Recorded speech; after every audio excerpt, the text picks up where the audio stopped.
Okay, so we're going to pick up the soldering iron underneath, like so. We're going to clean the tip by scraping on the Brillo pad or on the sponge. You want to see a shiny tip here. Notice this is very shiny. That will help you get a good flow on the solder.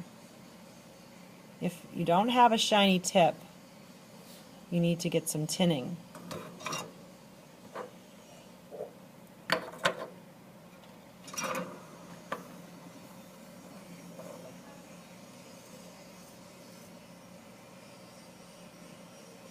Now we can begin.